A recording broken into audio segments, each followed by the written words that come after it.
మహారాష్ట్ర ఎన్నికల ఎన్డీఏ కూటమి జెండా ఎగిరేసింది. అంతే, ఇక నేను ముఖ్యమంత్రిని అంటే నేనే ముఖ్యమంత్రి అని ఎవళ్ళ కాళ్ళు పైరవీలు చేసిర్రు, పతారంతా చూపించుకిర్రు.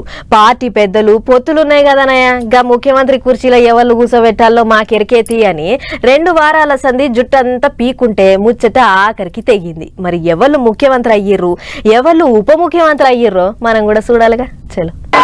देवेंद्र सरिता गंगाधरराव फडणवीस ईश्वर साक्ष शपथ घेतो की महाराष्ट्र राज्याचा मुख्यमंत्री म्हणून మహారాష్ట్ర ముఖ్యమంత్రిగా దేవేంద్ర ఫడ్నవీస్ కుర్చీలకెక్కిండుల్లో ఇన్నొద్దులు ఎవరి కాలే ముఖ్యమంత్రి అని అనుకునుడు కాదు, గా కుర్చీల ఎవరిని కూసోబెట్టాలో మాకు బాగా తెలుసు అని మొత్తానికి పువ్వు పార్టీ పెద్దలు ముఖ్యమంత్రి పంచాయతీని తెంపిర్రు.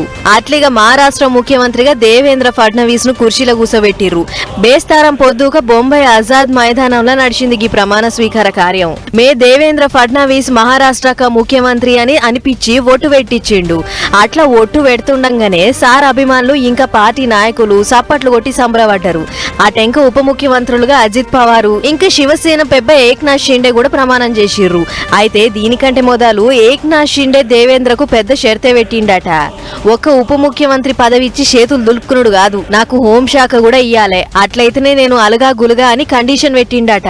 అదిన్న ఫడ్నవీస్ సారు దాందేముంది షిండన్న, చూద్దాం తీ, నీ ముచ్చట పెద్ద సార్లకు చెప్తీ అని నచ్చ చెప్పిండట. అట్లిట్లా ముఖ్యమంత్రి ఇంకా ఉప ముఖ్యమంత్రుల ప్రమాణ కార్యం ఒడిసింది. ఇక అసలే ముఖ్యమంత్రి ప్రమాణం చేస్తున్న మీటింగ్ ఆయే, అందుట్లో పెద్ద సుట్టం లెక్క ప్రధాని మోడీ సార్ వస్తున్నాడాయే. అందుకే ఆజాద్ మైదానం అంతా పోలీసులు జల్లడబట్టిర్రు.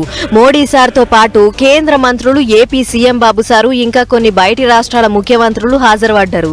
అయితే ఆజాద్ మైదానం కాడ పార్కింగ్ సౌలత్ లేదు కాబట్టి వచ్చేటోళ్ళంతా రైళ్లు ఇంకా బస్సులలోనే రావాలి అని కోరిర్రట పోలీసోళ్లు. అట్లిగా ఎసొంటి తక్లీఫ్ లేకుండా సీఎం ప్రమాణం కార్యం నిమ్మలంగా ఒడిచిందన్నట్లు.